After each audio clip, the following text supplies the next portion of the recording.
Coming up on UCF Nightly News.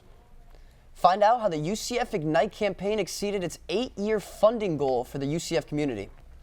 And see what one UCF student is doing to make breast cancer survivors feel confident. Learn how UCF ranks in being LGBTQ friendly across the state of Florida. And in sports, men's and women's basketball are right around the corner. Nightly News starts now.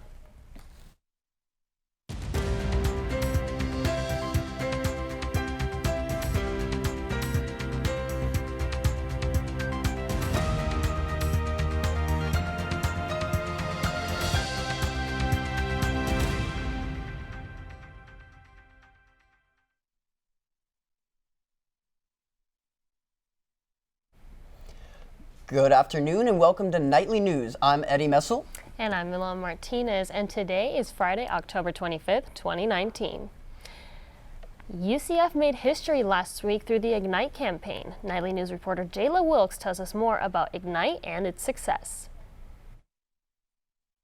UCF has made history after the announcement of the success of the Ignite campaign. The campaign exceeded its 8-year goal of raising $500 million in gifts and commitments. It is now the largest fundraising campaign in the school's history with over a $531 million total. Patrick Crowley says there's always a need for donations and university funding. The Ignite campaign really has raised UCF to a new tier among public research universities where we won't go back. We will always go forward because there's always a need. The campaign began July 1st, 2011 and ran through June 30th, 2019. The funds raised are used for the benefit of UCF students, faculty, staff, athletics, and the new downtown campus. After the success and history made through the Ignite campaign, the search for funding doesn't end here. The University of Central Florida Foundation continues to look for new ways to find funding and impact for the UCF community. First-generation student Daniela Garcia Laverde says support from the campaign has been very rewarding. It is very to know that the University of Central Florida is supporting me and is by my side and is here for me keeps me energized every single day. Crowley says UCF students themselves contributed $500,000 in combined donations to the Ignite campaign. In Orlando, Jayla Wilkes, UCF Nightly News. The University of Central Florida Foundation says the structure of the campaign led to their ultimate success. For more information on the Ignite campaign, visit www.ucffoundation.org. UCF adds a new graduate program to the list. Students will soon get the opportunity to earn a Master of Public Policy. UCF is the first college in the state university system to offer a graduate degree in public policy. The research-centered program will be offered at the downtown campus, which gives students a chance to get hands-on experience with the nearby government agencies. And the program is designed to prepare students for careers in the public sector. The director of the new program also teaches in the School of Public Administration. The program is set to debut next fall. This week, Markeith Lloyd was sentenced to life in prison for the murder of Sade Dixon and her unborn child. I know, it's terrible. Nightly News reporter Carolina Tessuto is here to tell us what we need to know about the case. Thanks, Eddie and Milan. A lot happened these past 2 weeks regarding Markeith Lloyd. Lloyd was convicted of killing his ex-girlfriend Sade Dixon and her unborn child after a heated exchange outside her home in December of 2016. Dixon's brother, Ronald Stewart, was also shot in the process. Lloyd fled the scene but wasn't captured by police until a month later. He was ultimately found guilty of killing Dixon and her unborn child. Lloyd was found guilty of the following: first-degree murder, attempted first-degree murder, killing of an unborn child by injury to the mother, and 2 counts of attempted felony murder. Lloyd avoided the death penalty but was sentenced to life in prison without parole. Lloyd is also charged with the killing of Orlando Police Lieutenant Deborah Clayton on January 9, 2017. Her murder wasn't considered during Dixon's trial, even though jurors said they knew about it beforehand. The 2 cases are being tried separately, and Clayton's trial is expected to start May 2020. Nightly News will cover the second trial next year. Back to you guys. Breast Cancer Awareness Month is still in full swing, and UCF student is making a difference in women's lives after a mastectomy. Nightly News reporter Nicole Coughlin has the story. Stacy Becker was a student at UCF years ago. Now she is back earning a degree in studio art while making a difference in women's lives. She is a medical tattoo artist at Empower Tattoo, helping women who have had breast cancer and mastectomies complete the reconstruction process. I figured I'm going to pursue my art career, I'm going to focus on tattooing, hopefully I can combine them, kind of build a bridge into this medical tattooing community and find a way where we can all work together. Becker even got emotional while discussing her love for helping survivors of breast cancer. According to breastcancer.org, 1 in 8 women will develop invasive breast cancer in their lifetime, meaning 1 in 8 women can end up right in this chair. Dr. Edgar Sosa, a UCF alumni, is the plastic surgeon Becker works with. 90% of his patients are breast cancer survivors. I do mostly patients who are cancer survivors, and I take care of them and try to reconstruct them to sort of kind of have a basic life after they have cancer and the diagnosis and the new normal they need to adjust to. Becker never realized how important her work would become. But it never dawned on me how big the need was until I was approached by Dr. Sosa. And then, of course, I started doing some research and looking at the statistics and seeing how this affects pretty much everyone, whether it affects you directly. We all know someone who's gone through this. For more information on how to stay up to date with your breast health, visit breastcancer.org. In Orlando, Nicole Coughlin, UCF Nightly News. Becker plans on getting more involved during her time at UCF by starting research projects and being more connected to the medical community with breast cancer patients. Many Knights dream of opening up their own business someday, and these UCF alums made that dream a reality. Earlier this week, I spoke with these business owners to learn their stories. Like, we literally started from scratch. Two UCF alumni, Anishai Smith and Shinicia Woodford, both started their own companies this year. Anishai graduated May 2018 and started her marketing company, Grand Openings, 2 months before her graduation. She explained what she wanted her company to accomplish. But it's really cool that everybody wants, like, when you're going off in life, you want to do something in life that you're passionate about and that you help people. So, and that's what we're more passionate about, is that we see these business owners, when they're excited, they're happy with the results that we give them. Grand Openings recently partnered with Warner Records to launch a release party for rapper Sky XXX's career. Shinicia graduated in August of this year and started her business, Legacy Nails, with co-owner Ashlyn Calico in July. Now, we just heard from Grand Openings owner Anishai Smith, who's actually, her business is located right behind me here in the heart of downtown. Now let's hear from her fellow UCF alumni who co-owns Legacy Nails. For our New Year's resolution, wanting to actually start another business, a brick and mortar location, we actually had no clue of what we wanted to do. We're like, okay, we love the beauty industry. We love catering to women, everything that they need. That's like our passion. Her partner, Ashlyn Calico, talks about the idea behind the name of their business. We basically wanted something that we can pass down to our children and basically create generational wealth. And we just wanted to be community leaders. Mayor Buddy Dyer is helping welcome Legacy Nails to the community with a ribbon cutting today from 1 p.m. until 4. In Orlando, Milan Martinez, UCF Nightly News.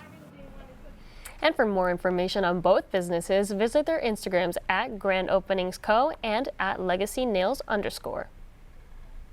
You know, Milan, I really cannot wait for the weather to get a little more chilly here in Orlando. I know, I'm really tired of this heat, but it might be a while, so let's see what Jasmine has for us looking outside right now.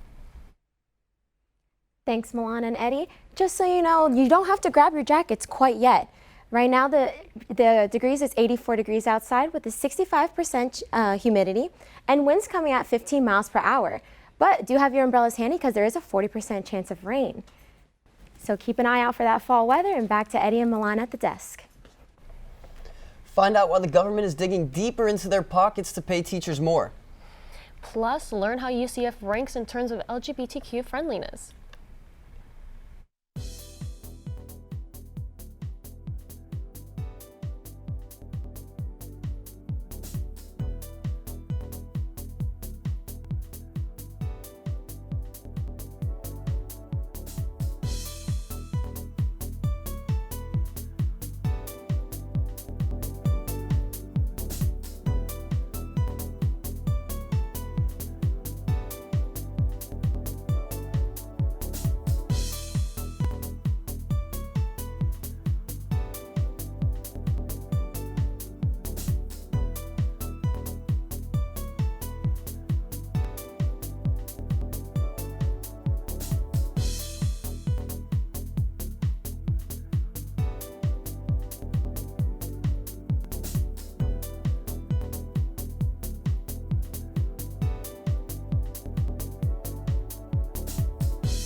The governor proposed a budget raise for teachers in Florida. This pay raise will benefit more than 101,000 educators and the staff in the state if the proposal gets approved. Nightly News reporter Mackenzie Drigo is following the new developments. For years, teachers have been fighting for more pay. Governor Ron DeSantis is taking action for teachers. By 2020, the minimum salary for teachers will be raised to $47,500, making Florida the second ranked in the nation for starting teachers' pay. DeSantis says in a tweet on October 7th, quote, "This is long overdue." A UCF professor agrees with DeSantis. It's long overdue for our amazing teachers out in the field as they talk about recruitment and retention in the field of education. I think it's very exciting. According to the National Education Association, the starting pay for Florida teachers is $37,636. Governor Ron DeSantis is pushing for the state legislature to pass an additional $600 million in education spending. Many teachers will tell you that they don't teach for the money, but the governor's new proposal has no plans to increase salaries for veteran teachers. The proposal came 2 weeks after DeSantis abolished the Best and Brightest bonus program. One UCF professor hopes that this will increase more students to want to become a teacher. We want to make sure that students in all majors here at UCF know that teaching is an option for them, and that's where we're going to continuously promote that, whether this proposal goes through or not. Education has been an important factor for the governor since he took office in January. Reporting in Orlando, I'm Mackenzie Drigo, UCF Nightly News. DeSantis has not offered many details on when this action will be approved, but he hopes to see more movement in the next couple weeks. This week, the Campus Pride Index ranked UCF #1 most welcoming school for LGBTQ students and staff in Florida. UCF scored 4.5 out of 5 stars by Campus Pride Index, making them the top scoring school in Florida. According to their website, Campus Pride is the leading national nonprofit organization to help create more LGBTQ-friendly environments in colleges and universities. Their ranking is based on things like policy inclusion, academic life, student life, and campus safety. With Halloween right around the corner, students are scrambling to get the perfect costume. Theater UCF has many costumes to spare just in time for Halloween, especially for students who are on a budget. All of the costumes are on sale for $50 and under, with the majority of the items for $5 or less. The items range from wigs to dresses to full-on costumes. The sale is happening right now until 5 p.m. in the UCF Performing Arts Center, room 244. And coming up next, Jasmine Haynes has the latest weather forecast for the upcoming week. Plus, the Center for Disease Control is updating its recommendations for who needs the HPV vaccine.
According to a new report from the Center for Disease Control, nearly 44,000 cancers associated with HPV are reported each year since 2012.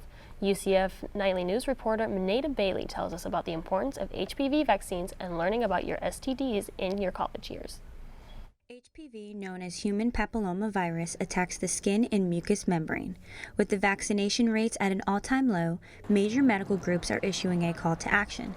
Dr. Ann Krishner from the UCF Health Center says the lack of awareness of HPV could be why it's so prevalent on college campuses. I think college campuses are at risk because many people have multiple sexual partners and they have unprotected sex. And the combination of those two can be really concerning for the spread of STDs. Gardasil, the HPV vaccine, could prevent about 92% of cancers caused by the virus. Due to vaccination myths, people are refraining from getting the Gardasil. 14 million people are diagnosed with HPV a year. The CDC hopes with opening the vaccination ages from 9 to 26 to 9 to age 45 will cut this number down. Orlando's Hope and Help partners with UCF to provide free vaccinations and support groups for students living with any type of STD. UCF Health Science Professor and Prevention Manager at Hope and Help, Troy Adams, suggests those living with HPV or any type of STD should utilize support groups. There's a lot of stigma that surrounds a lot of these sexually transmitted infections and sexually transmitted diseases. And that is one of the reasons that it's sort of difficult for people to really tell people in their families, tell people in their friend group, that they might be living with a particular type of ailment. UCF's Wellness and Health Promotion Services also provides sexual wellness workshops and risk reduction counseling to educate students on diseases like HPV. In Orlando, Mineta Bailey, UCF Nightly News. UCF Student Health Services and UCF Health and Promotion Services offer free testing during special events held every other month. Check out the UCF calendar for the next event date. A sociology professor has been named the leader of UCF's Center for the Study of Human Trafficking and Modern Slavery this week. Professor Roberto Hugh Porter, the center's new leader, says he has things he wants to implement, but also welcomes ideas from departments and colleges. Florida saw 767 reported cases of human trafficking in 2018, and Central Florida is a common target due to Orlando's buzzing tourism industry. Porter says he hopes to continually raise awareness of human trafficking with this center. So Jasmine, what kind of weather can the Knights expect for this weekend and the following week?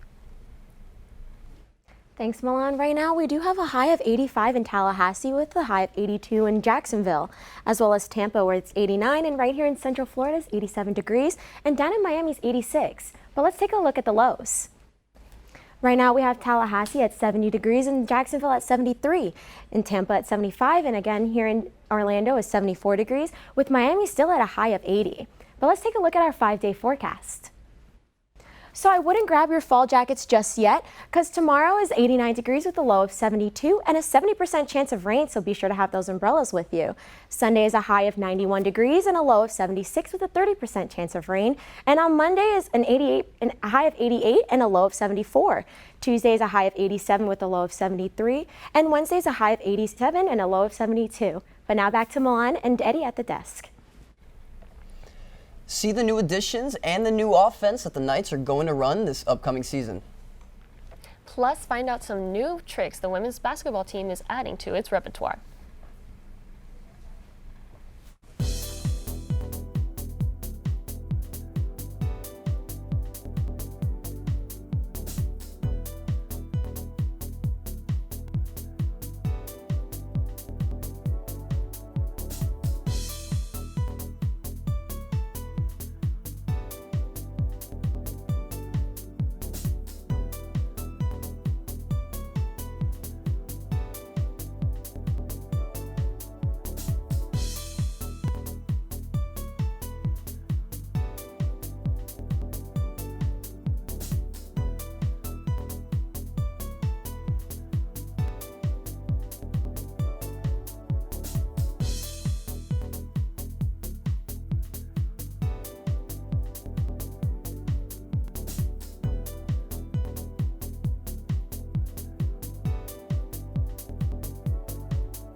Knights fans, I'm Paola Guzman, and this is your UCF Nightly News Sports Update. UCF men's basketball is almost here. Nightly News reporter Chris Wolf takes us through the Knights' preparations this upcoming season. The men's basketball team will look a little bit different this season. The team will feature 9 new players after the departure of players like Taco Fall, BJ Taylor, and Aubrey Dawkins. The American Conference preseason polls have the Knights ranked 10th in the conference, and returning starter Colin Smith took notice of that. I have a lot screaming at us where they got us ranked at, so I was keeping it in the back of my head. But it doesn't really bother me like oh, you're supposed to finish in 9th or 10th. I just go out there and play my best game, listen to coach, do what I got to do. With the new additions like Matt Millen and Dazon Ingram, the team will be faster and more athletic, especially on the offensive end. Knights head coach Johnny Dawkins is excited about the new offense they're going to be running this season. If it's working the way I hope, our offense looks like us making a lot of buckets, scoring a lot of points. I think for us, our offense is going to be one now where everyone's want to know without Taco kind of what are we doing. And it's going to be different. The Knights will be running a fast-paced offense this season, and they'll be shooting more threes than ever. And hopefully, they will make threes like that. The Knights will start the season at home versus Prairie View on Saturday, November 9th. Reporting in Orlando, this is Chris Wolf, UCF Nightly News. The captains for the team will include forward Colin Smith and guard Levi Renaud. The men's basketball team isn't the only one seeing big changes to their team this season. The women's team will also feature 9 new players. Nightly News reporter Erin Harris tells us what to expect for the upcoming season. 9. That's the number of new players making their debut on the women's basketball team. The Knights lost 7 seniors last year like Kayla Thigpen and Tolu Omakore. They're adding players like freshman Kiera Brown and Georgia Gale from Northwest Florida. AAC co-preseason player of the year KK Wright feels adding new players is good for the team. I think this year is going to be a really great year. We have 9 new people, but I don't think it's a bad thing. I think it's a great thing. We have fresh legs, fresh bodies. Sophomore forward Brittany Smith and sophomore guard Diamond Battles are 2 of the returning players who will start in the upcoming season. Head coach Katie Abramson Henderson says Smith and Battles are 2 players to watch. Everybody's going to be really surprised about Brittany Smith. She's just a phenomenal low block player now for us. I think everybody's going to be really surprised about Diamond Battle. Coach Abe believes this is their time to shine because they've gotten better and are more confident this go around. Knights are expected to be a player in the American Conference this season. The AAC preseason polls have them tied for 3rd with Cincinnati. That leaves only USF and UConn ahead of them. The Knights added 3-point shooting to improve their offense after it ranked 256 in the country last season. Wright says she practiced 3-pointers during the offseason to make herself harder to guard. I think we're going to be harder to guard. Teams know that we like to get to the basket, we like to score in the paint, but adding a lot of great 3-point shooters to our squad, I think it's going to be very beneficial for us. The Knights will open at home against the Pittsburgh Panthers on Wednesday, November 6th at 11 a.m. In Orlando, Erin Harris, UCF Nightly News. That's all we have for sports. Back to Eddie and Milan. That's our time for right now. Thanks for joining us. Remember, you can always keep up with us during the week by watching our webcasts on YouTube under UCF Nightly News. And thanks for watching. Have a great day.